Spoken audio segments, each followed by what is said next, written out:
네, 안녕하세요. 태그 전문 채널 토크 IT 제막군 지식 PD 고소입니다. 자, 오늘 토크 IT와 굿모닝 IT가 함께하는 그 토크 시간이고요. 오늘은 우리가 이제 공급망 보안, 거창한 이렇게 SCM이 아니더라도 모든 대기업이 보면 1차 벤더, 2차 벤더, 3차 벤더 있지 않습니까? 관계하는 회사들이. 그런 이제 전반적인 공급망에 대한 보안을 우리가 TPRM이라는 솔루션인데, 이런 카테고리인데요. 이런 것이 도대체 왜 필요하고, 이게 왜 나왔는지, 또 어떤 식으로 대응하는지, 이런 얘기들을 오늘 시큐리티 스코어카드의 박영렬 상무님 게스트 모셨습니다. 안녕하세요. 네, 안녕하십니까. 시큐리티 스코어카드의 박영렬이라고 합니다. 네. 반갑습니다. 자, 일단 상무님, TPRM, 네. 저 뭐의 약자예요, 저게? 예, 서드 파티 리스크 매니지먼트라고 하고요. 별로 어려운 건 아니구나. 네. 제3자 이 파트너에 대한 리스크를 관리하는 솔루션이다 이렇게 보시면 될 것 같습니다. 근데 상무님께서 이게 PT에 처음에 놓은 것처럼 공급망 보안이 훨씬 더 직관적인데요? 예, 맞습니다. 제3자 보안 너무 길어. 그 말씀도 맞습니다. 네, 근데 저는 오늘 TPRM 오늘 처음 들었거든요. 네. 이 TPRM이라는 용어이 언제 이게 왜 나온 거예요, 도대체? 제 생각에는 이제 이 회사가 창립된 지는 한 10년 조금 넘었는데, 어휴, 저희 이제 CEO 분께서 시소였습니다. 네, 그래서 네. 시소였는데 박사학위도 있고 시소 역할을 하면서 내부의 경영진들한테 보고하는데 보안 사고가 이제 협력사를 통해서 난 거죠. 네. 그러면 이제 보통 보안 사고 나면 시소들은 우리가 무슨 문제가 생겼고 이 문제를 어떻게 해결하고 있습니다. 네. 이렇게 보통 보고를 그렇죠. 할 준비를 해서 딱 갈 거 아니에요, 임원진들한테. 그런데 임원진이 그래서 협력사들, 그 문제 일으킨 협력사들은 어떻게 관리하고 있는 거야? 그때 말문이 막힌 거죠. 이거 회사 차려야겠다. 네, 그런 개념으로 보시면 될 것 같습니다. 그러니까 문제를 발견한 거네, 그때. 네. 느낀 거네. 네. 절실하게. 네. 그래서 협력사들을 어떻게 우리가 좀 더 쉽게 관리해서 실제로 더 이상 이 인터넷이 나 혼자만의 세상은 아니잖아요. 그렇죠. 그러면 네. 다른 협력사들과 어떻게 같이 상생할 수 있는 방법이 있을까에 포인트를 가지고 했었고, 제 생각엔 이 코로나 기점으로 이제 제로 트러스트 나오고 더 이상 그 내부에서만 일하지 않고 이제 재택근무도 많이 하는 게 늘어나면서 보안 사고들도 굉장히 많이 나고, 그렇죠. 그 보안 사고 나는 것들을 봤더니 협력사들이 많이 나면서 실제 북미 시장에 이런 데서는 꽤 이제 많이 성숙해 있고, 북미, 유럽, 그다음에 이제 아시아 쪽의 시장들이 많이 개척되고 있고, 아시아에서는 싱가포르나 일본, 네. 호주 이런 쪽에 이제 시장은 어느 정도 고객들도 많이 생기고 있고요. 한국은 작년에 처음 고객이 생기면서 올해 처음 2월에 지사를 설립했습니다. 보통 협력사 하면 네. 저는 딱 일단은 제조업이 딱 떠오르거든요. 네. 제조업이 아무래도 맞습니다. 1, 2, 3 있고 제조업 말고는 또 뭐가 있을까요? 협력사가? 협력사는 굉장히 많습니다. 그래요? 그래서 제가 뒤에다 좀 더 설명드리겠는데 그 전에 제가 생각하는 이 협력사들 관리에 대해서 좀 그냥 일반 좋아요. 생활에서 네네. 말씀을 드려보면, 예를 들어서 이제 정말 예전에 저희 보안 얘기 많이 하면 성벽 얘기하듯이 네. 제 집이 하나 있는 거죠. 제 집에 보안 솔루션 다 가지고 있어요. 그렇죠. 그러다가 데이터 센터 하나 만들어서 데이터 센터를 가지고 있고, 지금 클라우드도 있고, 그래서 이제 하이브리드나 멀티 클라우드 이런 네네. 환경이잖아요. 근데 일을 해보면 저희의 요 영역에서만 일을 하는 게 아니고 다른 기업도 똑같이 자기의 집도 있고 데이터 센터도 있고 클라우드도 그렇죠. 있잖아요. 여기하고 계속 연결이 되고 있는 거죠. 그러면 만약에 이런 곳하고 연결될 때 저희가 뭔가 다녀야 된다고 하면 물리적으로 보면 사람이 오고 갈 수도 있고 자전거가 될 수도 있고 차가 될 수도 그렇죠. 있고 비행기가 될 수도 있고 철도가 될 수도 있잖아요. 근데 이러면 얘네들이 오고 가면 만약에 저희 집에서 데이터 센터만 오고 가면 신호등이나 이런 게 필요 없죠. 근데 이미 협력사들이 막 오고 가는 길들을 다 터주고 있단 말이에요. 그럼 얘네들이 누가 오는데 뭔가 위험한 걸 싣고 우리한테 오고 있는지 네네. 아닌지 알 수 있나요? 모르죠. 그렇죠. 저희는 아까 보통 내부 직원에 대해서만 맞습니다. 그래서 저는 그거를 보통은 실제로 자기 보안에 대해서 방어적인 보안들을 하는데 방패죠. 네. 그런데 지금은 창도 필요한 시대라고 보는 거죠. 왜냐하면 다른 협력사에서 오는 것들이 문제가 생기면 능동적으로 대처를 해야 되는데 저희는 계속 이 보안의 틈이 생기는 데마다 방패만 쌓고 있는 거죠. 네네. 벽만 쌓고 있고. 근데 이미 협력사들은 계속 들어오고 있고 협력사들의 수는 계속 늘어나고 있거든요. 그렇죠. 네. 이걸 어떻게 관리할 거냐? 이런 얘기에 대한 답변들이 생각보다 쉽지 않고 그런 것들을 과거에는 설문지나 컴플라이언스를 준수하느냐 이 정도에서만 한정지어서 했다고 하면 지금은 좀 더 시스템화에서 사스 기반의 시스템화에서 어떻게 관리하느냐 이런 쪽에 좀 더 많이 포커스를 맞추고 있는 것 같습니다. 저도 예전에 글로벌 기업이랑 저도 글로벌 테크 본사하고 이제 일을 하잖아요. 네. 그런 좀 뭐 약간 장기적인 거 하면 그쪽에서 저한테 설문을 뭐 문서를 보내요. 네. 뭐 컴플라이언스 요거 체크하라고. 근데 체크하고 그냥 끝났죠. 그걸로. 그러니까 제가 드리는 말씀이 네. 만약 협력사에서 이동수단을 통해서 차로 와요. 네네. 그러면 교통 준수를 위해서 안전벨트는 매셔야 됩니다. 매십니까? 네. 매실 겁니까? 근데 안 매요. 네, 그렇죠. 그 다음에 뭐 이제 운전할 때 주의해서 운전하시겠습니까? 하겠습니다. 하고 네네. 운전 주의해서 안 해요. 어떻게 할 거냐 이거예요. 네. 저희는 그래서 실제로 그 서드파티 TPRM에서는 협력사들의 보안 상태를 계속 모니터링하고 있어야 된다고 보는 거죠. 왜냐하면 네. 교통신호 보면 트래픽을 계속 모니터링 해야 되는 것처럼. 근데 제가 예전에도 이제 클라우드 그 회사 보안회사에서 계속 일을 해왔으니까 보면 뭔가 범위가 광범위해지거나 내 집이 아니라고 생각하면 이거 내가 어떻게 해? 그렇죠. 왜냐면 보안 솔루션이 워낙 복잡하고 해야 될 것들이 많으니까 위에 시소 레벨에서도 보안 사고는 해결했어 안 했어? 요것밖에 안 물어보잖아요. 네. 그러니까 이제 이런 것들을 관리할 수 없다고 생각하고 이제 어떤 고객들은 이건 국가가 해줘야 되는 거 아니야? 뭐 이런 식으로 얘기하는데 지금 아까 제가 말씀드린 저희의 클라우드 환경과 협력사들의 클라우드 환경은 저희의 버추얼 환경에 있는 저희의 레이어의 망이라고 생각해야 되는 거죠. 네. 그러면 저희가 거기까지 오케이. 관리해야 되지 않느냐. 네. 이제 이런 생각을 가지고 있고 그거를 보면 이제 TPRM이라고 이제 표현하기도 합니다. 알겠습니다. 자, 여러분 오늘 여러분 회사도 뭔가 크건 작건 뭐 협력사가 있을 거예요, 여러분들. 우리 회사 협력사들은 우리가 어떻게 관리하지? 어떻게 하지? 그런 관점으로 한번 오늘 박상무님 얘기를 들어보시면 좋을 것 같습니다. 한번 들어볼까요? 네, 맞습니다.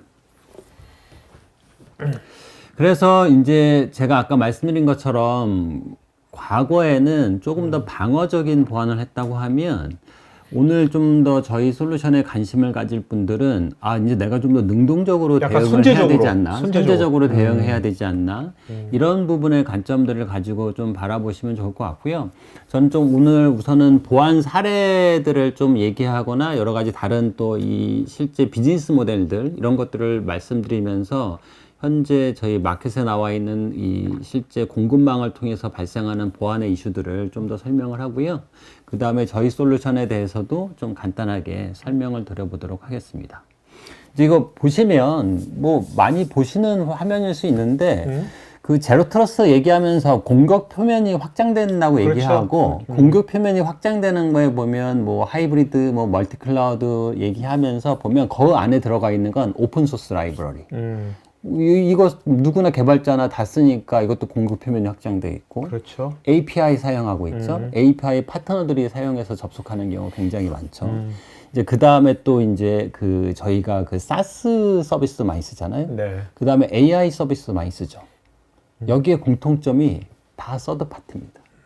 다 협력사죠. 그렇네요. 네. 그러니까 저희가 공격 표면이 확장되고 있다고 얘기할 때 API야? 그럼 API 보안 솔루션이 필요해? 이렇게 얘기하는데 실제로 이러한 모든 저희가 쓰고 있는 공격 표면이 확장되는 솔루션들을 가만히 보면 다 협력사입니다. 네. 그러면 내가 왜 협력사는 생각을 안 해봤지? 이 생각을 하다 보면 아까 말씀드린 것처럼 방어적인 보안을 하다 보니까 내 것만 하는 거죠. 네. 근데 거기에 연결된 협력사 파트너사들은 접속이 다 허용되어 있거든요. 그럼 걔네가 접속이 허용되어 있는 상태일 때 정말로 보안에 대한 포스처가 정말 괜찮은 상태에서 의료하고 연결이 돼서 하고 있는지 그런 것들을 좀 많이 신경 쓸 필요가 있죠. 일단 우리 회사의 협력사들의 지금 뭐 보안 상태가 어떤지를 다 모를 거예요. 그죠? 알 수가 없죠. 알 수가 네. 없는 거죠. 네네. 이제 그런 부분들 때문에 실제로 저희가 작년에 나온 통계 자료 보면 그 서드파티 통해서 발생한 보안 사고가 2024년 대비해서 딱 2배 늘었습니다. 오. 굉장히 많이 늘고 있는 거죠. 네. 그 다음에 대기업들 보면 평균적으로 한 1,500개 이상의 그 외부 협력업체들하고 일을 하고 있고, 그 다음에 그 협력업체들을 모니터링 하는 비율이 40%라고 얘기하는데 이것도 북미 얘기입니다. 네. 우리나라나 아시아 같은 경우는 훨씬 적습니다. 네, 그러니까 실제로 협력사들을 관리하고 있지는 않다는 게 현재 상황인 것 같기도 하고, 그래서 아까 앞 슬라이드에서 말씀드린 것처럼 공격 표면의 대상을 우리가 그 외부에 노출된 그 실제로 그 몇 가지의 솔루션으로만 볼 게 아니라 협력사들까지도 좀 더 같이 포함해서 봐야 되고, 이런 것들을 회사의 그 임원진이나 경영진들에게도 같이 좀 더 적극적으로 대응해야 될 필요가 있죠. 왜냐하면 작년부터 이제 보안 사고 나면서 이 보안에 대한 문제가 CIO나 CISO 레벨이 아닌 회사 전체의 차원에서의 네네. 책임 소지도 더 많이 커지고 있잖아요. 그래서 적극적으로 대응할 시기가 한국도 되고 있는 것 같고, 그런 이유로 또 작년에 저희 고객들도 많이 좀 생기기 시작하고 그런 것 같습니다. 그러니까 지금 이런 상황이라면 해커도 네. 지금 이런 통계를 알 거 아니에요. 네, 그럼 맞습니다. 해커 입장에서는 여기가 많이 비어 있구나. 굉장히 여기가 좀 홀이네. 네. 해커는 항상 그런 데 노리잖아요. 그죠? 맞습니다. 네네. 굉장히 좋은 질문이신데, 그래서 제가 다음 슬라이드 한 2가지 정도 보안 사례를 공유를 하고 있는데요. 첫 번째 사례가 이제 바이비트입니다. 이제 바이비트 같은 경우에 이제 실제 저게 뭐 하는 데입니까? 바이비트가 일단. 이제 뭐 업비트 뭐 이런 업비트 데처럼 같은 가상화폐 이제 가상화폐 거래소 하는 같은 거? 이더리움을 네네. 제공하는 회사인데, 요 보안 사례 얘기하기 전에 그 멀티시그하고 콜드월렛이라는 요 2가지 솔루션에 대해서 먼저 좀 설명을 들어봐야 될 것 같습니다. 실제로 이더리움을 거래할 때 이더리움 암호화폐를 거래할 때 실제 멀티시그라는 보안 솔루션은 저기 보이시는 그 이제 그 회사 중에 세이프 월렛이라는 회사가 네. 멀티시그라는 보안 기능을 쓰는데, 네. 심플하게 얘기해서 저희가 보통 그 프라이빗 키를 가지고 있잖아요. 그렇죠. 네. 근데 프라이빗 키 하나로 뭔가 전자 거래를 하면 위험한 것 같은 거예요. 그래서 프라이빗 키를 여러 개 가지고 있죠. 우리 다중 인증하듯이? 네, 그래서 프라이빗 키로 투팩트 인증하듯이? 네, 여러 프라이빗 키를 뭐 2개 가질 수도 있고 3개 가질 수도 있고, 아니면 네. 5개가 있는데 3개의 프라이빗 키로 동시에 열어야 돼. 이런 식으로 열게 해주면 괜찮지 않아? 그래서 실제로 저 그 세이프 월렛은 그 바이비트, 제가 이제 그 암호화폐를 거래하려고 할 때 네. 바이비트의 직원이 그 사람도 같이 프라이빗 키로 거래를 허용해 주는 거예요. 그러니까 우리 네. 뭐 핵탄두 네. 핵가방 미국 대통령 보면 항상 혼자서 못 누르잖아, 단추를. 네. 다른 사람 같이 눌러야 되잖아. 네. 그런 개념이. 그래서 이제 요거를 멀티 시그니처라고 해서 이제 저희는 그 다중 서명이라고 얘기하고, 콜드월렛은 뭐냐 하면, 그런데 저렇게 내가 여러 디바이스 가지고 있는데 그것도 그 디바이스가 그러면 침해 사고가 나서 문제 발생하면 어떡해. 그래서 저 레저라는 회사는 콜드월렛이라고 해서 이제 하드웨어 지갑이라고 얘기하는데, 네. 오프라인으로 되어 있는 USB를 따로 갖고 있고 거기에 프라이빗 키를 독립적으로 가지고 있는 거예요. 그러니까 금고에다 넣은 거 똑같은 거네. 네. 오케이. 그래서 여러 명이 서명해 주는데 또 오프라인으로 있는 그 키도- USB까지 그때 딱 꽂아야만 거래가 되게. 오케이. 우리 어떻게 보면 공인인증서 그 있는 거랑 네. 비슷한 거네. 네, 그래서 이 프라이빗 키를 여러 보안 기술을 통해서 가지고 있으니까 나 혼자만 거래하는 게 아니고 내가 바이비트의 그렇지. 직원까지 해주고 또 내가 그거 할 때 내 USB도 꽂아서 이 하드월렛을 사용하니까 굉장히 안전한 보안이네. 진짜 저도 100% 안전할 것 같은데? 뚫렸어요, 근데 저게? 뚫렸습니다. 아까 여기 야. 보시는 것처럼 피해 규모가 15억 달러니까 지금 환율로 하면 2조보다 훨씬 넘는 거죠. 근데 저걸 뭐야? 북한이 뚫었어요, 저걸? 네, 그게 이제 북한의 정찰국 이제 라자루스 정찰국에서 유명하죠. 지원한 라자루스가 하는데, 유명하죠. 라자루스가 최근에 공격하는 데가 이렇게 업비트, 그다음에 바이비트 이런 데입니다. 좋죠. 왜냐면 이제 추적이 잘 안 되잖아요. 그럼 저게. 어떻게 했냐? 실제로 그 이제 라자루스 그룹이 소셜 엔지니어링을 통해서 저 개발자 쪽에 개발자의 계정을 탈취하고요. 개발자의 AWS에 있는 세션 키 값을 가진 다음에 권한을 탈취했어요. 그러니까 멀티식을 탈취한 거네. 멀티식을 탈취하지 않았고 어떻게 했냐면요. 그렇게 한 다음에 네. 이제 저 세이프월렛이라는 것도 어쨌든 UI가 있어야 될 거 아니에요. 그렇죠. 악성 코드를 자바스크립트에 악성 코드를 거기다 심은 겁니다. 네. 그래서 그 이제 제가 돈 암호화폐 거래를 할 때 그 직원도 볼 거 아니에요. 그래서 박영렬이라는 사람이 암호화폐로 10억을 거래하려고 하네. 그럼 그 사람도 화면에서 UI에서 볼 거 아니에요.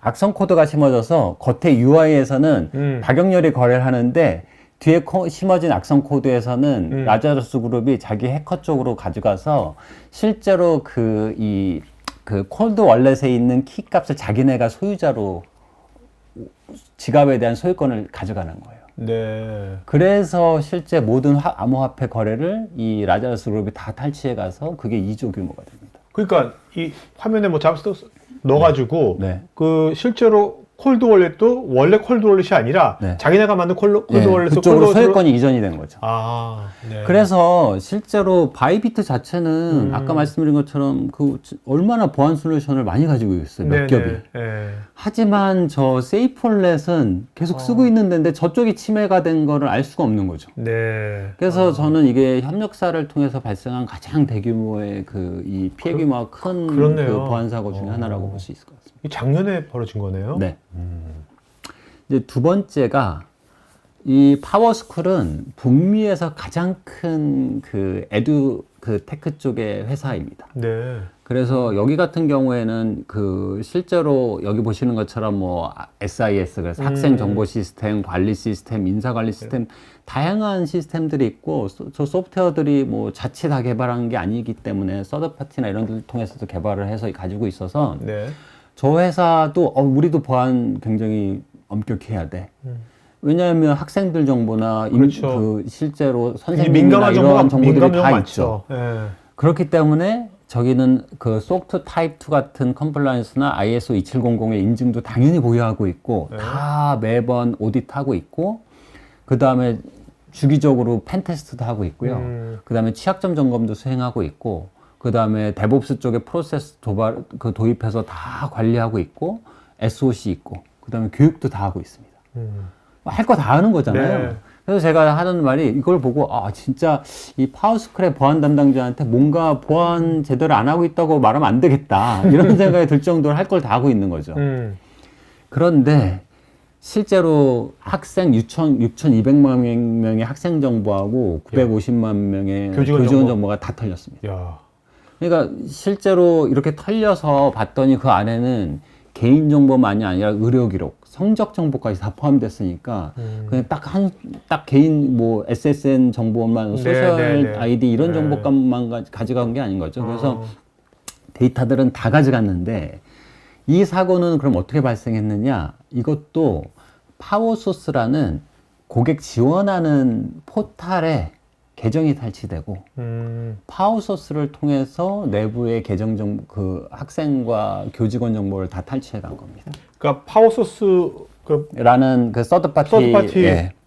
서드 만든 포탈. 예, 거기에서 이제 계정이 탈취돼서 그렇게 발생을 했는데 네. 실제로 이 사고가 발생한 게 이제 2024년 12월 19일 날 발생했는데요. 이 사고가 알게 된 건 열흘 후인 12월 28일에 알게 됐습니다. 그러니까 이미 열흘 동안 알 수가 없는 거죠. 그래서 서드 파티를 통해서 발생하는 보안 사고의 가장 큰 문제는 지금 문제가 생긴 걸 알 수가 없어요. 왜냐하면 제 몸이 이상이 있으면 저한테 문제가 생기면 그렇죠. 그날이나 다음날을 알 수가 있는데 협력사가 문제가 생긴 거잖아요. 그걸 어떻게 알아요? 네. 이러한 문제 때문에 보안 사고가 다 터지고 정보가 다 유출된 다음에 알게 되고요. 그래서 얘네 같은 경우는 그 2024년 12월 28일 날 그 사고가 나고 나서 실제로 그 암호화폐로 40억을 지불했습니다. 해커한테. 40억을요? 네. 야. 그러면 40억 지불했으니까 좀 적어 뭐 너무 그렇게, 괴롭긴 하지만 그렇게 지나갈 수 있는데 네. 문제는 2025년 5월에 한 6개월 가까이 지난 이후에 다른 해커한테 실제로 저 학생과 교직원 정보가 안 지워진 거예요. 돈을 줬는데도. 또 다시 금전 요구를 한 거죠.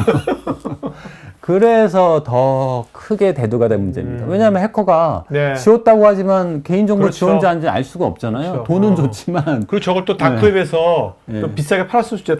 다른 해커한테. 그렇죠. 그 해커가 협박하게. 네. 그래서 근데 더 놀라운 건 제가 더 놀라운 건 이 문제가 발생시킨 해커가 19세 대학생입니다.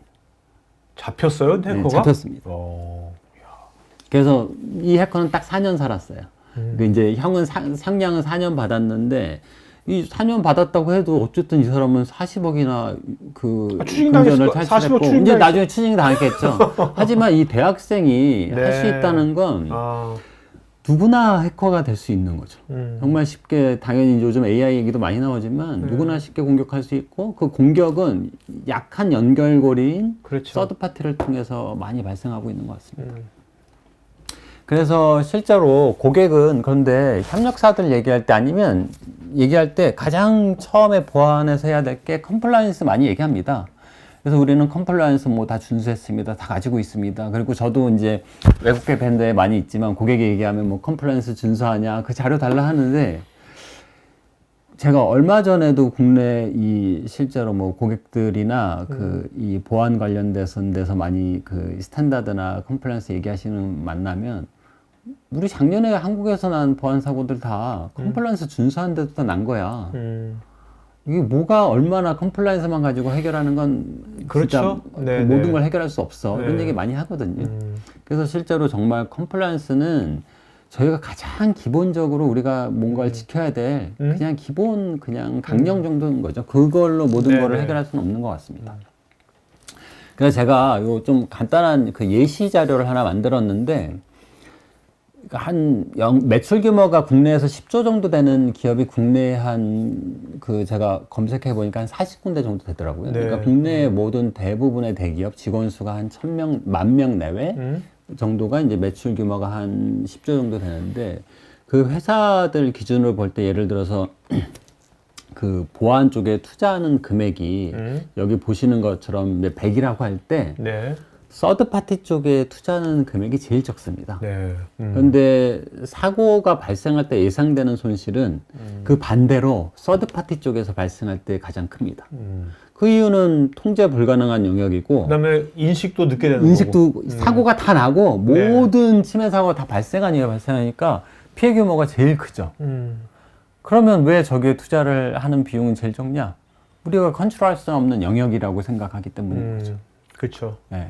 그래서 저는 아까 말씀드린 것처럼 우리가 어떻게 선제적으로 능동적으로 대응해야 되느냐 하는 마인드를 가지느냐 아니냐 여기에 조금 더 생각을 해보고 저도 이 보안 쪽에서 프리세일즈를 하면 항상 에반젤리스트라고 얘기하는데 이제 이 시크리티 스코어 카드에서는 이 TPRM이라는 부분을 이제 국내에서 많은 고객이나 파트너사들에게 관점을 조금 더 바꿔서 우리가 생각해 보자 뭐 이런 얘기들을 많이 하고 있습니다. 네. 그래서 좀 조금 간단하게 요약으로 보면 우리 국내에서도 보면 공급망이 실제로 그 작년에 2024년 대비 한 21% 정도 늘었고 아까 보신 것처럼 AI 계속 쓰죠. API로 모든 거 연결하죠. 그러면 당연히 서드 파티 늘어나고 있을 거고 그다음에 기업 중에 한 56%는 최소한 100개 이상의 협력사들과 다 연동돼서 그 실제로 업무를 하고 있다고 합니다. 그래서 제가 그러면 누구나 많이 핫하게 요즘 얘기하고 있는 2주밖에 안 됐지만 누구나 얘기하고 있는 이 클로드 미토스에 대해서 얘기하면 이제 이게 특이점이 된 거죠. 어떤 특이점이냐? 보안에 대한 기술이 인간을 넘어선 특이점입니다. 저희가 더 이상 통제할 수 없는 특이점이 온 거죠. 아, 그렇게 보세요? 상무님은?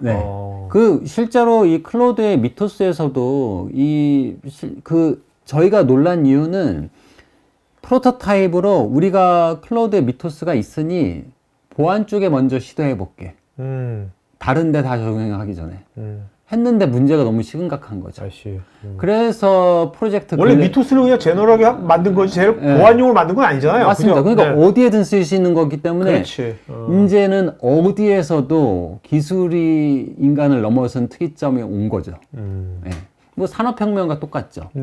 그런데 이제 이러한 이유 때문에 이 엔트로픽에서 12개의 미국에 있는 글로벌 기업들을 대상으로 이 미토스를 공개를 했죠. 그래서 12개의 기업이 있고, 그 다음에 이제 익스텐디드 액세스라고 해서 다 밝혀지진 않았습니다. 다 공유를 하진 않는데, 40에서 45개 정도 되는 추가 파트너사들에게도 이 미토스를 제공하고 있습니다. 네. 총 50 몇 개 정도 되겠죠. 그래서 이 파트너사들에게 그 1억 크레딧을 줬다고 합니다. 한 1,400억, 1,500억 정도 되겠죠. 그 크레딧을 줘서 그거 가지고 자기네 취약점들을 다 분석해보게 하는 거죠. 그래서 뱅크 오브 아메리카나 뭐 이런 데들도 다 자기네 지금 이 미토스로 어디 문제가 있는지 다 점검해보고 있겠죠. 구글도 그렇고 뭐 애플도 그렇고. 미토스 갖고 모의하킹 하는 것도 하고 취약점이 있는지 자기의 오케이. 서비스나 시스템의 특성에 맞게 이런 것들을 다 해보고 뭐 이제 예를 들어서 엔드포인트 보안인 크라우드 스트라이크도 이제 여기에 네, 참여돼 네. 있죠. 아, 그래서 이제 이런 네. 데들이 다 받아서 해보고 있는데 저는 이거를 하면서 관심이 생기니까 많은 AI 전문가분들의 얘기를 들어보면 특정 부류의 AI를 많이 활용하는 사람은 이거를 두려워하지 않더라고요. 무슨 얘기를 하냐면 우리가 1차 산업혁명이 돼서 기계가 나오고 이런 거 생길 때 예를 들어 자동차다. 사람이나 말 뭐 이런 걸로는 훨씬 뛰어넘는 속도로 달리잖아요. 그렇죠. 우리가 자동차 어떻게 기술이 되고 엔진이 어떻게 되는지 모르지만 저희가 잘 사용하고 있잖아요. 그럼 우리가 이제는 이러한 특이점들을 지나면 우리가 더 관리를 AI로 활용해서 관리를 잘할 수 있지 않을까? 이런 생각을 하니까 조금 마음이 좀 가라앉기도 하고, 아, 그러면 되겠네. 이러한 생각으로 저도 보안 엔지니어지만 조금 마음이 바뀌어서, 네. 요 특이점 다음에는 이 TPRM이든 다른 보안 영역도 비슷하겠지만, TPRM 영역에서도, 아, 우리가 AI를 잘 활용해서 협력사들도 관리를 해서 좀 더 선제적으로 대응할 수 있겠네. 이런 마인드 조금씩 생기고 있긴 합니다. 네. 네, 그래서 결국 저는 미토스 보면서 이제 앞으로는 이제 보안 분야에도 우리가 이렇게 선제적 방어를 하든 이런 네. 것들 할 때 AI를 이제 우리가 잘 활용하는 것이 네. 거의 디폴트처럼 될 것 같아요. 맞습니다. 왜냐면 공격자가 저기 센 놈이 나온 거잖아, 지금. 제가 맞습니다. 악용될 수도 있는 거잖아요, 제가. 그럼요. 네, 그러니까. 그래서 저희는 더 이상 방패만 갖고 있지 않고 방패와 창을 같이 가지고 있을 수 있고 이 창 역할을 AI가 많이 도와줄 거라고 믿고 있습니다. 네. 이제 그거에 이제 마지막으로 하나 더 이제 사례를 좀 더 공유해 보려고 하는데 그러면 좀 더 선제적인 보안들을 하는 거에서 또 하나 대표적인 해외에서 많이 발생한 사례가 그 보험입니다. 보험이요? 네. 그 실제로 그 이 능동형 보안이라고 하는데요. 그 능동형 보험이라고 하면 뭐냐면 예전에는 보안 사고가 나면 그거에 대해서 뭔가 그 비용만 지불을 했는데 지금은 인슈어테크라고 해서 뭔가 먼저 선제적으로 보안의 사고들이 적게 나게 도와준다든가 네. 보안 사고가 발생하고 나면 리걸 팀이나 이런 그 법무법인 같은 컨설팅 펌이나 보안 전문 회사들을 인게이지시켜서 같이 해결을 하게 해준다든가 이러한 부분들을 더 선제적으로 하고 있습니다. 네. 국내도 그래서 작년 말부터 좀 그런 추세가 보이고 올해는 확실히 이제 국내 한 두세 군데, 서너 군데 보험 회사들이 다양한 보험 상품들을 내려고 하고 있는데 그 이유가 보장 한도가 회사 기업의 매출 규모에 따라서 1,000억에서 100억에서 1,000억까지 늘어나고 있습니다. 네. 그러면 보장 한도가 높아진다는 건 그 기업이 보험료를 내야 되는 비용도 높아지는 그렇죠. 거기도 하긴 하지만 어쨌든 보안 사고가 나면 그걸 인해서 보장 한도가 커지니까 그러한 규모들이 점점 생기고 있고 그다음에 주요 보장에서 보면 이 사고가 났을 때 복구하는 것도 있지만 아까 말씀드린 것처럼 보안 사고가 저희 기업 내의 문제가 아니고 협력사 통해서 발생하는 보안 사고가 많고 국내에서도 작년에 협력사를 통해서 발생한 보안 사고도 많거든요. 그럼 그런 데와 그 발생할 수 있는 법적인 문제나 이런 것까지도 이 실제로 보험회사에서 지원을 해주기도 하고요. 그 다음에 사고에 대한 랜섬웨어 손실 비용 말고도 사고를 대응하거나 사후에 대응해주는 서비스까지 선제적으로 발생하는 서비스들이 국내에서 지금 발생하고 있고 저도 실제 국내 그 보험회사와 이 프로젝트를 같이 하고 있습니다. 아, 네. 네, 그래서 실제로 올해 목표로 프로젝트 한다는 것은 이런 보험을 같이 보험 상품을 만드는 거죠. 거예요? 설계하시는 거네? 네. 이제 그 보험 상품을 설계하지는 않지만 저희 솔루션에 대해서 이따가 좀 설명드리긴 하겠지만 저희 솔루션으로 서드 파티들에 대한 위협 상태를 저희가 위험 상태를 제공해주면 아 이거 가지고 이 회사들은 인터넷상에 노출된 디지털 자산에 위험도가 있어. 이게 좀 낮아져야 보험료를 좀 깎아줄 수 있어. 이런 식으로 할 수 있는 이러한 다양한 비즈니스 모델도 생길 수 있는 거고요.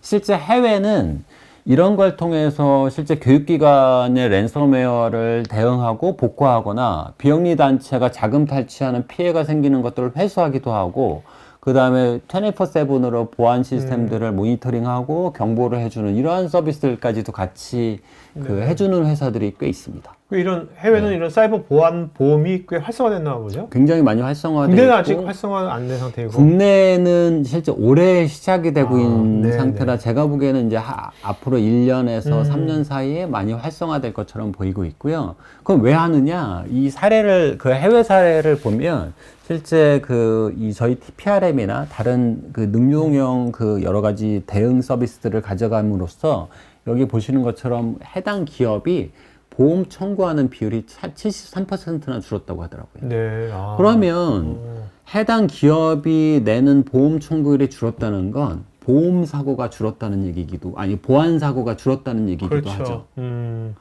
그래서 더 이상 방어적인 게 아니라 능동적으로 실제로. 그러면 그건 그 말은 보험사 입장에서는 보험금이 나가는 빈도수가 줄어든다는 얘기네요. 그러면 네, 보험사의 자기네 부담도 줄어드는, 이익이 올라가는 이익이 거지. 올라가는 거고, 그 다음에 저 보험 상품에 가입한 기업들도 좀 더 적극적으로 대응을 하기 때문에 그 회사의 그 다음 해 손실도- 보험료가 낮아지겠네. 네. 그래서 실제로 기업과 보험회사가 서로 윈윈할 수 있는, 그래서 굉장히 특이하게 보안과 보험이 같이 포함이 돼서 네. 여기 보시는 것, 화면에 보시는 것처럼 보안 전문가는 기술적인 취약점을 보완하고, 그 다음에 이제 보험사는 이 상품들을 만들어서 서로 윈윈하기는 하는 이러한 그 능동형 보험들이 많이 해외에서는 있습니다. 그래서 이제 국내에 있는 보험사들도 이러한 모델들을 보고 우리도 이제 국내에서 이제 해야 될 때다. 네. 이제 그런 식으로 해서 이제 저희하고 다양한 이 비즈니스 모델을 만들면서 사업을 추진해 보려고 하고 있습니다. 네네. 그러면 이제 다양한 말씀들을 서두가 좀 길긴 했는데 하우투로 들어가야죠, 우리 이제. 네네. 하우투. 네, 맞습니다.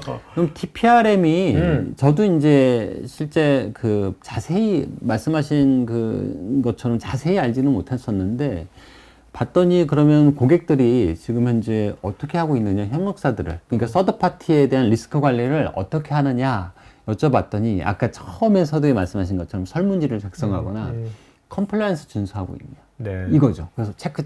왜냐면 그래야지 그 네. 회사의 담당자가 책임을 좀 면할 수 있거든요. 나 맞습니다. 사고 나면, 아니, 서드파티가 이거 설문을 때 했어요. 난 네. 했어요. 네. 이 사람이 잘못 보고 있네, 저한테. 이렇게 되는 거지. 정답입니다. 네.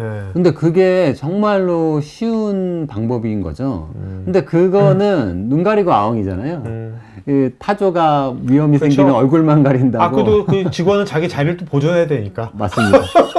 그래서 정말로 그럼 그렇게 하면 문제가, 근데 지금은 이제는 이러한 보안 사고가 생기면 경영진과 회사 전체의 책임으로 그렇죠. 바뀌고 네. 있잖아요. 그래서 저러한 수동적인 방식으로는 어렵죠. 그다음에 두 번째로, 그러면 내가 협력사가 예를 들어서 1000군데가 있어요. 그럼 1000군데를 똑같이 자세하게 들여다볼 거냐?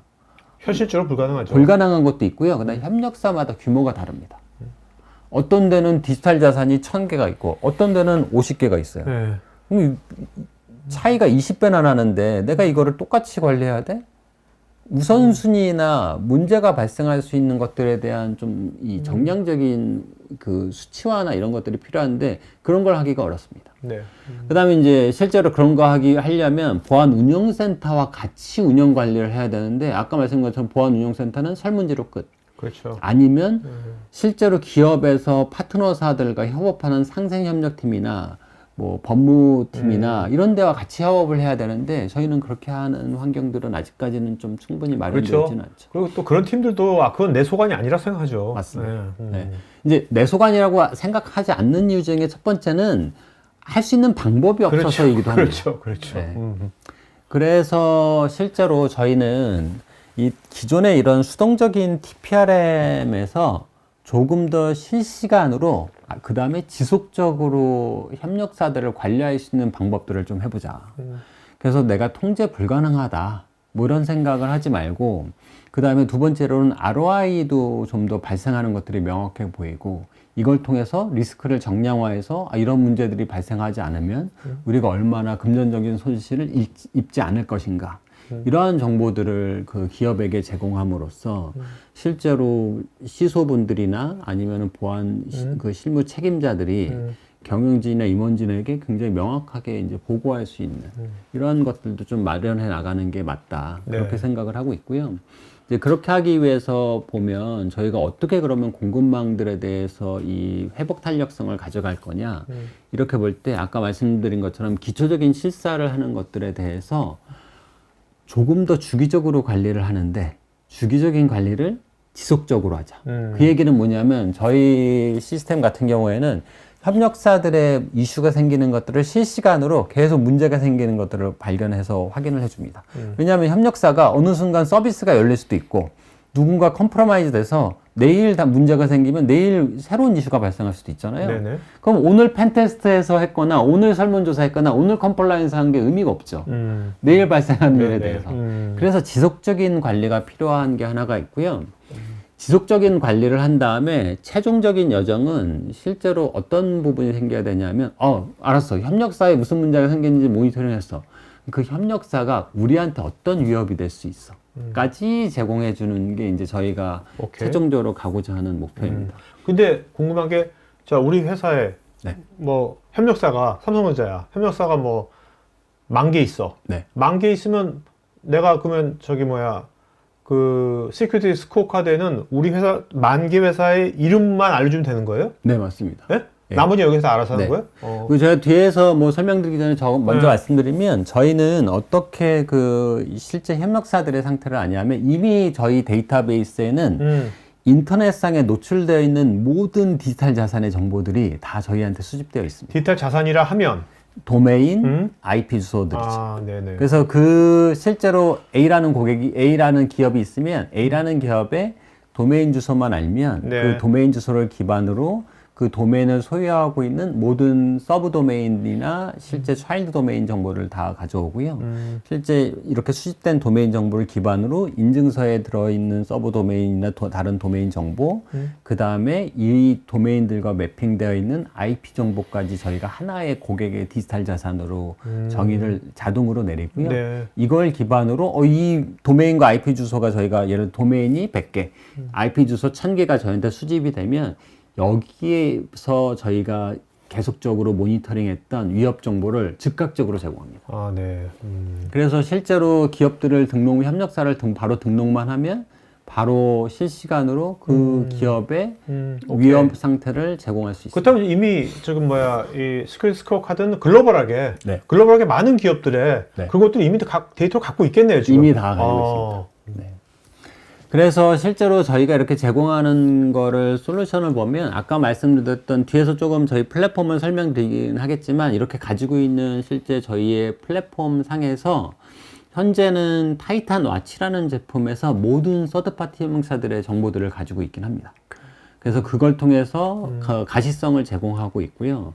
네, 두 번째로 아까 어쨌든 컴플라이언스도 그렇고 설문지도 어쨌든 필요하거든요. 체크해서 그렇죠. 다 내가 이거를 보안 준수를 하고 있는지 아닌지를 하고 있는데 이거 문서로 다 해야 되는 것들을 저희는 시스템에 자동화시켜서 바로 시스템화에서 자동화 체크하고 뭐 증빙 자료가 필요하면 증빙 자료 다 넣어서 실제로 뭐 서드 파티 자체가 관리할 수 있게 한다든가 이 기업이 그 정보들을 보고 이 회사들은 어쨌든 최소한 컴플라이언스를 다 준수하고 있구나. 우리 회사에서 필요로 하는 보안 사항들을 다 따르고 있구나. 이런 것들도 확인을 하는데 실제로 타이탄 SS에서는 이거를 자동화해서 AI를 활용해서 자동화시켜서 실제 저 부분에 대한 업무 부하를 굉장히 줄여줄 수 있습니다. 근데 마지막으로 타이탄 시큐어가 아까 말씀드린 것처럼 협력사들이 이런 문제가 있는지 알았어. 그럼 그게 나한테 어떤 위협으로 다가오는지에 대한 정보들을 제공함으로써 그러면 이제 제가 협력사에 대한 위협 상태들을 알고 있고, 그 다음에 그 협력사가 나한테 어떠한 문제가 생길 거라는 걸 알게 되면 그 협력사한테 얘기할 수 있죠. 그렇죠. 협력사 A, 나는 봤더니 이런 문제가 있고 이게 우리한테 이런 문제가 생길 것 같아. 그러니까 이런 것들을 좀 너도 개선해, 와서 보정해? 한번 확인해보고 어. 좀 처리를 해줘. 아, 그럼 처리가 돼요. 그러면 등급이 C에서 B로 올라가, 아, 그래서 A로 올라가. 그래서 스코어 카드를 한 거, 회사 이름이 스코어 맞습니다. 카드가 있는군요. 회사 이름에 스코어 카드가. 아. 제가 간단하게 저희 회사 이름을 이제 길어서 SSC라고 부르긴 하는데, 네. 그래서 굉장히 직관적입니다. 아. 그러면 실제로 보안 실무 담당자도 어. 위에 시소 레벨이나 임원진한테 보고할 때 우리 이 문제가 뭐 이런 보안의 위협이 생겼고 이걸 어떻게 처리했고 이게 아니죠. 아, 오케이. 어떠한 범주에서 애플리케이션 보안에서 이 문제가 해결이 돼서 이 우리 협력사도 같이 해결했습니다. 오케이. 그래서 등급이 C에서 A로 올라왔습니다. 딱 명료하게 설명할 수 있죠. 그 다음에 자세한 게 필요하면 추가로 있는 상세 네네. 분석 자료 이런 것들이 있으면 되지만 우선 보안 문제가 생기면 즉각적으로 바로 명료하게 설명할 필요가 있거든요. 그런 결국은- 것들을 제공하는 거죠. 결국은 이걸 통해 가지고 이제 원청 업체라 그러나 원청 네. 그 업체는 자기네 협력사들의 보안 수준을 네. 원청 업체 기준까지 끌어올리게 하는 거네요. 결국. 맞게 이해하셨습니다. 그렇게. 맞습니다. 이제 그 다음에 마지막으로 저희는 맥스라고 하는데 실제로 이 고객사들 보면 보안 엔지니어가 특정 보안 분야에 대한 전문가일 수도 있고 아니면 오퍼레이션만 하기 때문에 다양한 보안 사고들을 정확하게 다 알 수 있는 부분들이 좀 적을 수도 있습니다.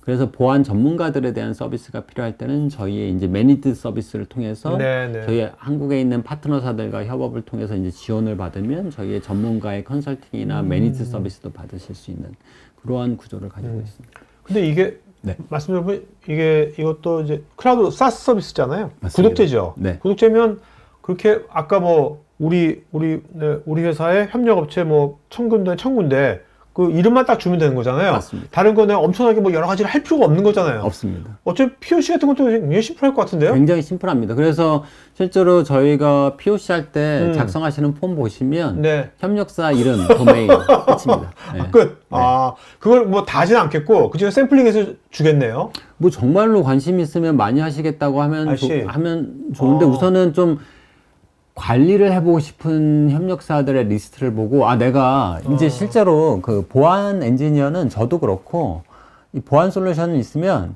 나한테 어디를 치료해야 될지 나한테 어디에다 적용해야 될지 우리 인프라에 어디에 적용할지 뭐 서버 보안을 해야 될지 그렇죠. 뭐 웹 서비스 보안을 해야 될지 이렇게 보거든요. 근데 저희는 협력사들이 만약에 50군데가 있으면 50군데가 어떻게 되어 있고 내가 협력사하고 어떻게 소통을 해야 될지를 보는 관점에서 보시기 때문에 좀 그러한 관점으로 실제 좀 더 운영 관리를 할 수 있게 설명을 많이 드립니다. 보통 이게 POC를 해보면 국내에서 뭐 어떤 결과가 다 회사마다 다르겠지만 보통 어떤 거야? 뭐 생각보다 보안 취약점들을 스코어 카드 낮아요? 일반적으로? 낮은 데가 많이 있고요. 네. 가장 많이 취약한 곳은 네트워크 보안하고 어플리케이션 보안이고 특히 그 대기업들 보면 해외에 지사들이 있잖아요. 그렇죠. 해외 지사는 현지인들도 많이 있잖아요. 네네. 거기에서 P2P 서비스 포트가 열려 있거나 FTP 서비스가 열려 있는 경우도 많습니다. 네. 저 깜짝 놀랐습니다. 왜냐하면 예를 들어 중국에서 해당 서비스 포트가 열려 있어요. 한국에서 밑에 직원이라고 저한테 보고해야 되는 팀원이라고 생각은 할 수 있지만 이 친구가 중국에서 열어놓은 서비스 포트를 어떻게 할 거예요? 네. 그 자사에 대한 객관적인 평가도 가능하고 그러한 기준으로 협력사도 판단해서 볼 수 있는 데는 가장 좀 더 직관적이고 그 다음에 그런 거에 대한 그 위협 정보들은 좀 더 명확하게 확인할 수 있는 것 같습니다. 그래서 실제로 지금 말씀드린 이러한 저희의 솔루션으로 보면 그 저희가 이 많은 분들 파트너사나 고객분들한테 얘기할 수 있는 건 지속적으로 모니터링하고 그다음에 협력사들의 위협에 대한 인텔리전스를 가져갈 수 있다. 이걸 가져갈 수 있고 그다음에 이제 서드 파티에 대한 협력사들에 대한 리스크를 그러면 관리하고 운영도 해볼 수 있다. 그리고 협력사들의 위협의 수준들을 좀 더 등급화하고 우선순위를 나눠서 관리할 수 있다. 왜냐하면 아까 말씀드린 협력사가 예를 들어서 100군데가 있어요. 그럼 저희가 스코어 점수가 있잖아요. 그렇죠. 그러면 어떤 그래프에 어떻게 제공하냐면 예를 들어서 이제 100개가 점수가 1부터 100점까지 쭉 있어요. 쭉 나래비를 세워서 그러면 1부터 100까지 100개가 있는 게 아니고요. 70점인데 이 회사는 70점에 위에 점이 찍혀 있으면 과거에 60점이었는데 10점이 올라서 위에 점이 찍혀 있는 거예요. 아, 네. 어떤 데는 밑으로 10점이 떨어져서 70점이면 80점에서 70점은 떨어진 거는 예전보다 점수가 떨어지는 거예요. 이런 식으로 그 협력사들의 보안 상태가 좋아졌다가 나빠졌다를 그래프에서 실시간으로 제공합니다. 네네. 그러면 집중적으로 어디를 관리해야 될지를 알 수 있죠. 오케이. 그리고 또 보안 등급이 떨어지면 협력사에게 관련 보고서나 아니면 협력사가 직접 접속해서 자기의 상태를 확인하고 내부 점검을 할 수 있는 네. 이러한 프로세스를 가져갈 수 있게 할 수 있습니다. 그럼 보통 이제 이렇게 우리나라 중소기업들도 해외 글로벌 기업들, 장축 기업하고 거래하는 데가 많이 있잖아요. 네. 그러면 이거 뭔가 예를 들면 현차한테 내가 이걸 해가지고 뭐 스코어 카드 얼마 뭐 50점 받았어. 네. 그럼 그 스코어 카드인데 내가 뭐 좀 이따가 이제 벤츠하고 또 거래가 텄어 우리가. 네. 벤츠에서 뭐 할 때 이거를 걔한테 잘 받았으면 야 우리 이게 스코어가 좋아라고 보여주면 그게 인정이 되나요? 그런 것들이? 네, 그게 약간 이제 아예 다른 얘기인데, 네. 무디스, 그러면 그 기업이나 국가에 대한 신용평가를 하죠. 그래요. 그쵸. 저희가 이제 북미 시장이나 유럽 시장에서 그 포춘에 들어가는 한 73%의 고객들은 이미 다 저희 걸 쓰고 계세요. 그러니까 기업의 보안에 대한 신용 등급에 대한 평가는 저희께 약간 표준처럼 되어 있습니다. 그래요? 그래서 국내에 저희가 이제 올해 그 지사를 2월 달에 설립한 이유가 글로벌하게 쓰면서 글로벌 기업이 국내 기업에게 보안 등급을 요청을 하면서 우리가 이 한국에 있는 기업한테 니네 봤더니 보안 등급이 C야. 이 C라고 본 이유는 이 시크릿 스코어 카드에 보안 등급이 이렇게 나왔어. 그리고 이 보안 등급은 액티브 스캐닝 방식이 아니어서 니네 사이트를 뭔가 해킹하거나 이런 건 아니고 인터넷에 노출되어 있는 자산을 우리가 쭉 스캐닝해서 네. 거기에 나온 보안 등급 상태야. 그래서 얘를 C가 나왔는데 이걸 B로 하면서 B로 올리고 우리하고 같이 일을 해야 돼. 왜냐? 업계에서 봤더니 제조업에서는 보안 등급의 평균이 81점이야. 그러니까 너희도 81점 이상은 올라와야 돼. 오케이. 이렇게 이제 얘기를 하는 것들을 듣고 국내 기업에서 우리도 보안 등급을 이런 데서 얘기하는데 저 시크릿 스코어 카드라는 회사에서 주는 보안 등급을 얘기하네? 네, 그러면서 네. 관심을 보여서 저희의 고객이 되면서 저희도 이제 한국의 시장을 진출하게 된 그럼 사례입니다. 질문 이럴 수 있나요?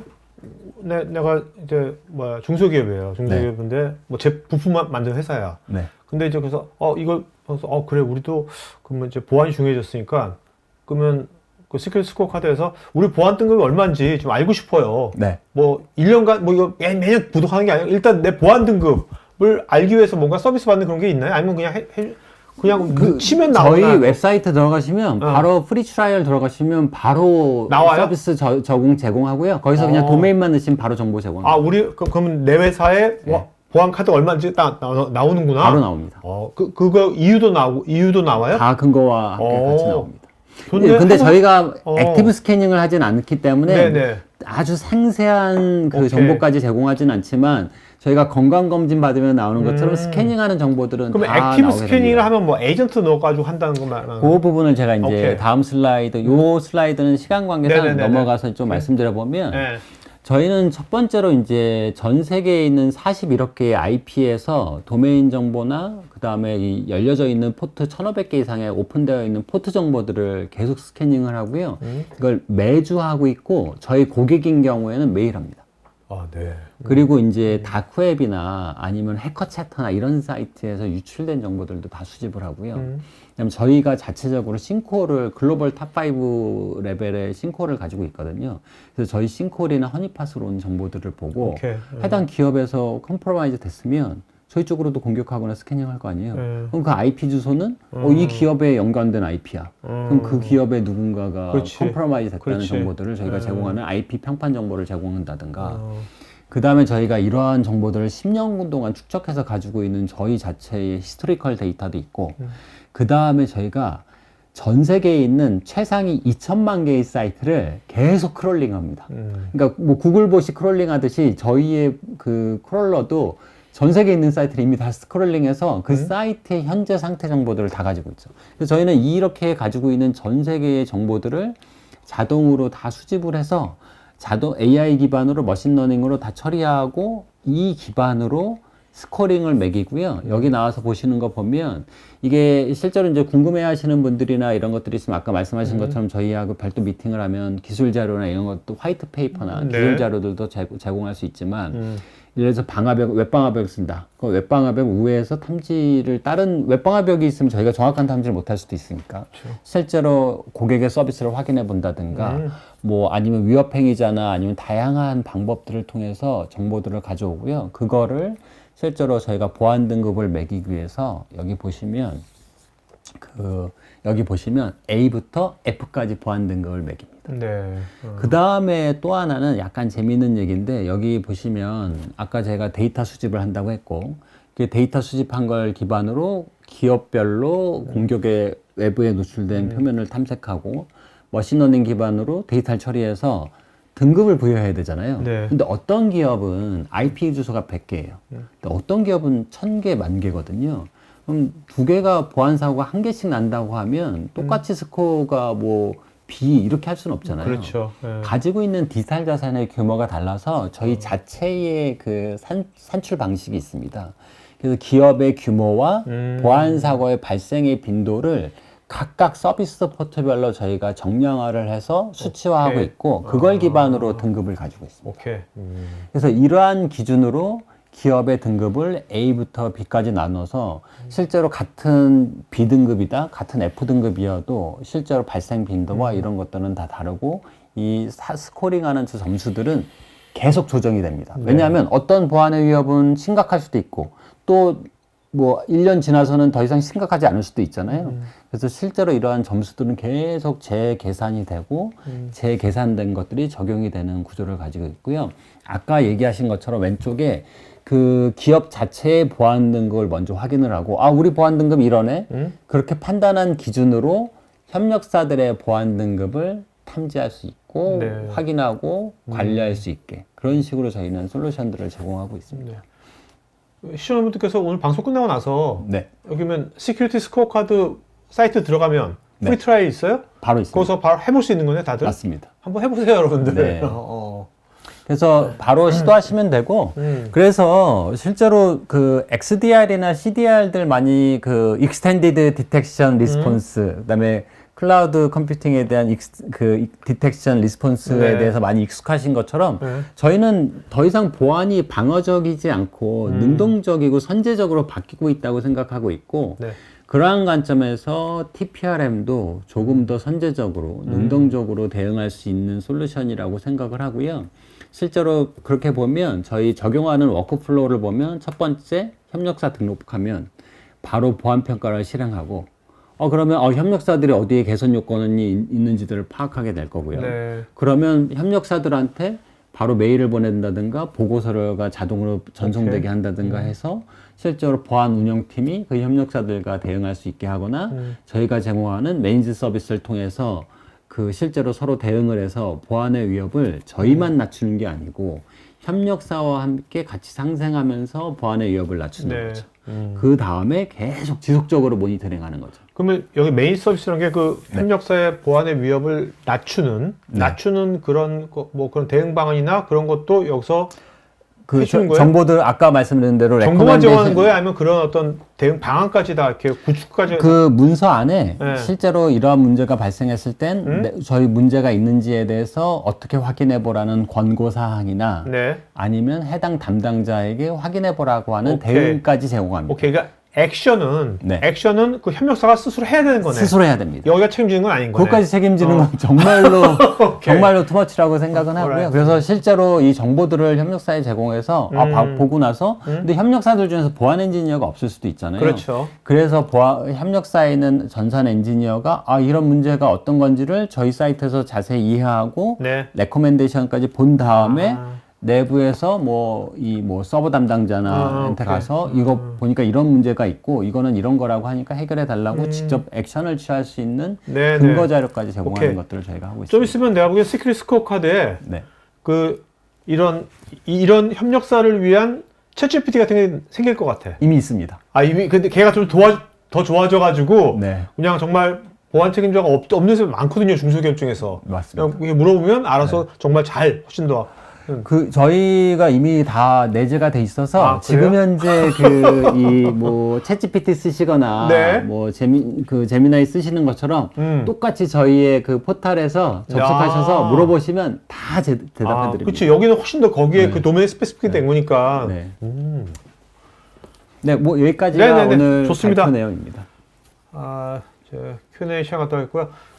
상무님 답변 주시면서 조지 문자 두 분 좀 이름 좀 기억해 주세요. 알겠죠? 네. 여러분 이제 설문도 하고 있으니까 설문할 거니까요. 설문에 여러분들 뭐 자료 요청이라든지 요거 POC도 되게 심플할 것 같으니까 진짜 관심 있는 분들은 일단 이 사이트 들어가서 프리 트라이 한번 해보시고 POC 관심 있는 분들은 설문에 요청하시면 되겠습니다. 무빙 클래스.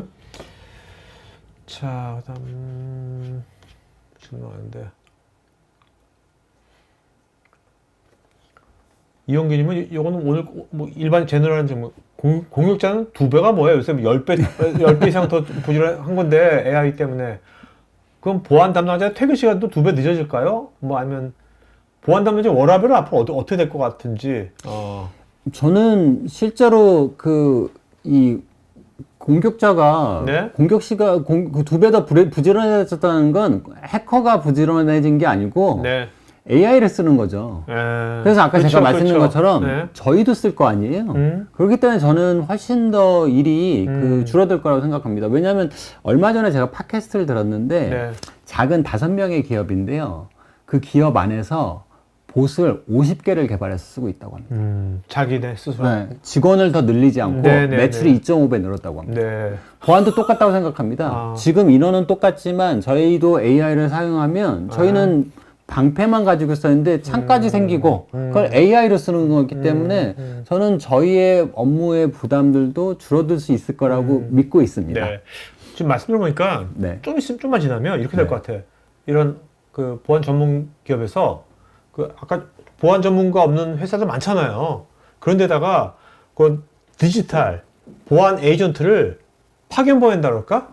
그래서 그거 뭐 그런 식의 비즈니스도 생길 것 같은데요? 가능할 것 같습니다. 왜냐하면 요즘은 개발자가 데브옵스가 생기고 개발자가 보안까지 다 하는 영역도 있잖아요. 그런 것처럼 실제로 모든 것들은 AI를 통해서 보안 전문가가 아닌 사람들도 할 수 있는 세상이 오고 있다고 생각하기 때문에 저는 뭐 아까 말씀드린 부담은 좀 더 좋은 세상으로 가지 않을까 이렇게 믿는 좀 긍정주의자입니다. 알겠습니다. 네.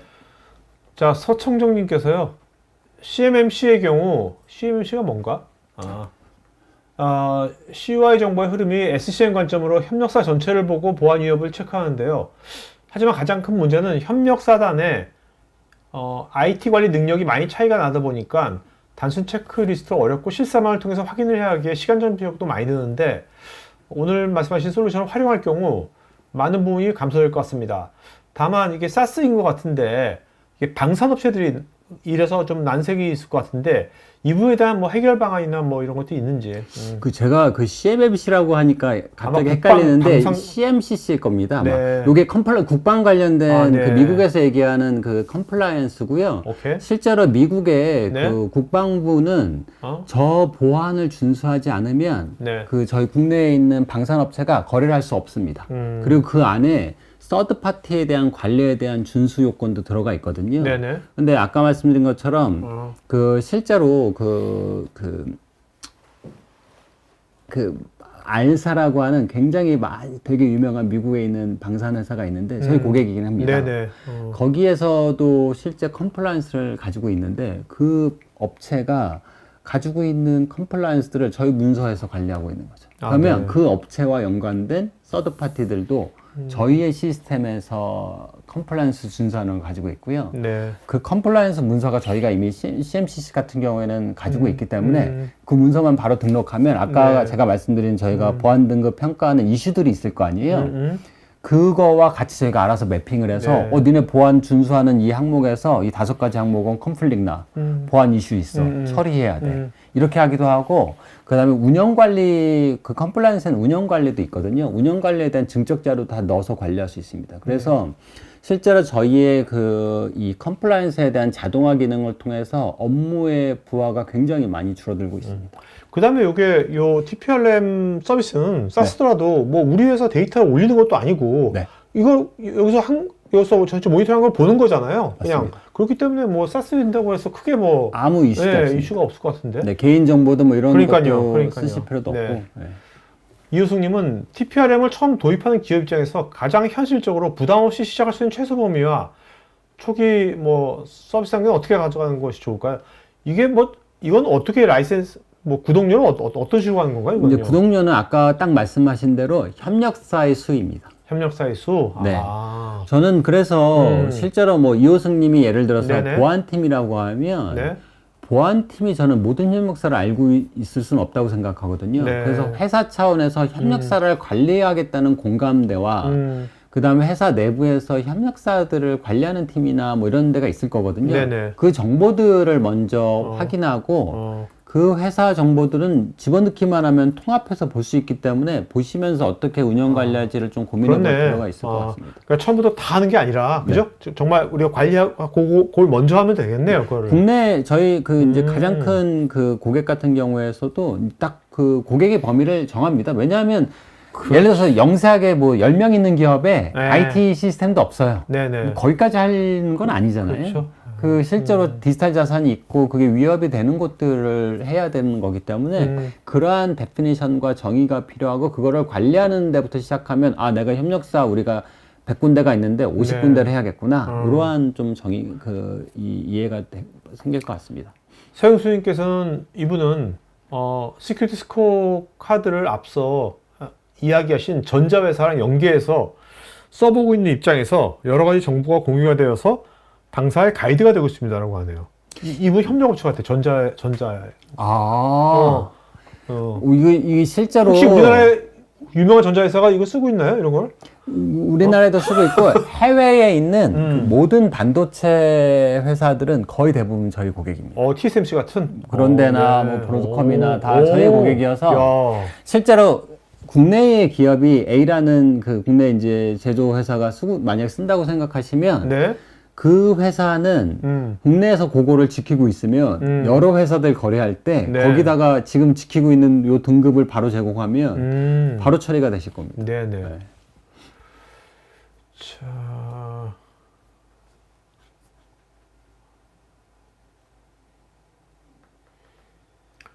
박수영님은 이 스코어 카드가 있잖아요. 스코어링 모델. 네. 스큐리티 스코어 카드. 요거의 신뢰도는 어떤 식으로 검증되는 거지? 뭐, 여기가 A다, B다, C. 정말 이거, 이거 정말 믿을 어떻게 여기가 그거라고 기준이라고 어떻게. 약간 예외적인 경우가 있습니다. 네. 뭐 저는 신뢰도는, 저희의 데이터 신뢰도는 뭐, 데이터도 보시면 마케팅적인 얘기는 아니고 99.5% 신뢰도를 가지고 있다고 얘기하는데, 네. 제가 우리나라 환경이 되게 좀 특이한 게 놀라운 게 뭐냐면, 네. 도메인을, 기업 A라는 기업이 도메인을 갖고 있으면 소유자가 A라는 기업이어야 되잖아요. 네네. 그거를 잘못 등록하는 곳들이 생각보다 많이 있습니다. 그러니까 정말로 기본적인 것들을 안 하고 있는 곳들이 있어서 이런 데는 튜닝이 필요한데 네. 만약에 고객의 디지털 자산이 정확하게 데피니션만 되고 나면 저희가 거기서 발생하는 스캐닝 정보나 그 도메인이나 그 도메인의 IP가 저희 싱크홀에 뭔가 스캐닝을 했어요. 네. 공격이잖아요. 그렇죠. 감염된 거고. 그래서 이 정보들은 틀릴 수가 없어서 그런 거에 대한 정확도는 높고 다만 스캐닝한 결과가 틀리진 않은데요. 그 다음에 스캐닝을 하고 나면 내가 문제가 뭐 간에 문제가 있는 것 같아. 그러면 병원에 가서 간 관련된 전문 검사를 받아야 되잖아요. 네네. 아까 뭐 ASM이든 이런 거든 뭔가 그 전문 검사를 받아야 되는 거를 저희가 제공하진 않으니까 오케이. 그렇게 그 기업의 내부 상세 정보까지 제공하진 않지만 저희가 제공하는 스캐닝 정보들에 대한 정확도는 높아서 그 기준으로 시작을 하시는 거는 가능하다고 생각됩니다. 네.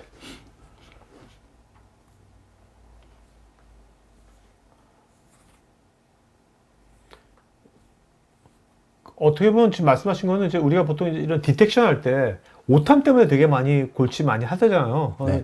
오탐이 워낙 많아가지고 이거는 오탐의 여부는 어떨까? 오탐률의 여부는 좀 굉장히 낮다고 봐야 될까요? 그렇죠. 왜냐하면 제가 스캐닝했다 나온 결과가 정확하게 나온 결과거든요. 그러니까 오탐의 결과는 적은데 생각보다 이제 그 회사 보시면 그 보안 전문가들이 많지 않으신 경우도 있죠. 그렇죠. 네. 그래서 이제 그런 분들은 저희 파트너사들을 통해서 전문가 지원을 받는다든가 이런 구조로 이제 좀 다양하게 보안에 대한 지원들을 하고 있기는 하지만 실제 저희 정보 값들이 틀리지는 않습니다. 알겠습니다. 네. 손아수님께서는요, 공급망 내에 수백 개 협력사를 대상으로 보안 점수를 산정할 때 평가 지표와 가중치는 어떤 기준으로 설계되는지요? 이제 저희가 평가 지표를 가지고 하는 것들은 아까 말씀드렸던 것처럼 실제 평가 지표와 가중치는 저희의 그 산술 그래프가 있어서 실제로 해당 보안 사고가 났을 때 표준에 대한 저희가 비선형 그래프가 있고요. 그 기준으로 발생하는 빈도들을 확인하고 디지털 자산의 수들을 확인을 해서 그걸로 산술적으로 그 정확한 수치적인 알고리즘을 가지고 있고요. 저희 그러한 정보들도 저희 화이트 페이퍼로 저희 사이트에 굉장히 자세하게 나와 있기는 합니다. 네. 이남진님은 공급망 리스크를 단순 모니터링이 아닌 통제 영역으로 전환하려면 어떤 프로세스 개선이 필요할까요? 실제로 저희가 워크플로우가 있습니다. 네. 그래서 아까 말씀드린 대로 협력사의 보안 등급이 떨어지면 자동으로 이 워크플로우를 통해서 통보가 가고 그 통보를 통해서 같이 뭔가 한다든가 아니면 커뮤니케이션 할 수 있는 툴들이 있거든요. 이런 걸 통해서 협업을 해야 되고, 그 다음에 저희 그 고객사 같은 경우는 협력사에게 교육 프로그램도 제공합니다. 네. 그래서 서로 왜냐하면 아까 제가 정말 초두에 그 차 교통수단 얘기하는 것처럼 저만 안전수칙을, 운전에 대한 안전수칙을 지켜야 되는 건 아니잖아요. 네. 같이 공부해야 되잖아요. 이런 것들을 할 수 있는 툴이나 이런 것들도 같이 제공하면서 좀 상생할 수 있는 네네. 이런 방법들을 계속 모색하고 있습니다. 최성일님, A기업은 핵심 고객 데이터를 관리하기 위해서 SaaS 솔루션을 도입하려고 하는데 이때 A기업은 해당 SaaS의 보안 수준을 평가하기 위해서 보안 설문과 ISMS 인증서 확인을 마쳤습니다. 하지만 전문가들 이것만은 부족하며 실제 협업 과정에서 발생할 수 있는 공급망 공격 리스크를 완전히 통제하기 어렵다고 지적하는데 이런 상황에서 단순히 인증서를 확인하는 수준을 넘어서 생태계 전체의 가시성을 확보하고 실시간 리스크를 관리하기 위해서 추가로 도입해야 할 평가 방식이나 기술적 요소는 무엇이 있을까요? 저희 TPRM 솔루션이죠. 네. 예. 왜냐하면 저 설문과 그 다음에 컴플라이언스도 저희 네. 쪽에 다 있습니다. 그래서 저희 시스템에서 설문을 하고 컴플라이언스를 해서 우리가 100가지를 준수하고 있어. 네. 그런데 저희가 탐지한 거 봤더니 니네 이거 문제가 생겼어. 오케이. 그런 것들 저희들이 다 제공하기 때문에 그 정보들을 보면서 대응할 수 있을 것 같습니다. 네. 자, 오늘 Q&A 여기까지 하도록 하겠고요. 여러분 설문마저 해주면 고맙겠고요. 오늘 질문이나 코멘트 하신 분 중에 두 분 좀 이런 하신 분. 네, 많은 질문들 되게 굉장히 네. 많이 해주셔서 감사드리고요. 네. 오늘 많은 질문들 중에서 두 네. 분 하신다고 하면 저는 서청정님하고 네. 서영수님으로 하겠습니다. 네. 서청정하고 서영수. 네. 네. 서청정, 서영수. 네, 두 분이요. 저희 스태프 이메일 주소로 본인 이름, 주소, 핸드폰 이메일 보시면 제가 준비한 경품 보여드릴게요. 서청정, 서영수 두 분 다 서시네요. 자, 오늘 축하드립니다. 자, 오늘 방송은 여기까지 하겠고요. 자, 마지막으로 상무님 한 말씀 해주면 마쳐갈까요? 네. 아까 말씀드린 것처럼 저희가 온 특이점은 저희가 뭔가를 할 수 없다는 게 아니고 AI를 활용해서 더 많은 것들을 할 수 있는 세상이 왔다고 생각합니다. 지금 저희 AI 많이 쓰면서 저희 업무 퍼포먼스 굉장히 많이 늘었잖아요. 보안도 똑같다고 생각합니다. 그런 관점에서 저희 TPRM 솔루션들을 고민해 보시고 우리가 어떻게 좀 더 선제적으로 능동적으로 위협에 대해서 대응해야 되는지에 대해서 고민해 보신다고 하면 좋은 기회가 되시지 않을까 생각이 됩니다. 알겠습니다. 자, 오늘 방송에서 마치겠고요. 너무 잘 보내시고요. 또 이번 주에 또 계속 또 똑같이 다양한 방송도 있으니까 또 다음번에 또 다른 주에 뵙겠습니다. 네, 고맙습니다. 네, 감사합니다. IT 관련 정보를 더 얻고 싶으시다면 굿모닝 아이텍을 검색하세요. 클라우드 앤 인프라, AI 앤 빅데이터, 매니지먼트, 그리고 정보보호 솔루션까지 최고의 품질과 서비스, 검증된 기술력을 가진 굿모닝 아이텍의 최신 IT 관련 정보를 홈페이지, 유튜브, 페이스북, 인스타그램, 링크드인에서 직접 확인하세요. 구독, 좋아요까지 눌러주는 건 센스! 고객의 신뢰를 기술력으로 보답하는 굿모닝 아이텍. 지금 바로 연락하세요.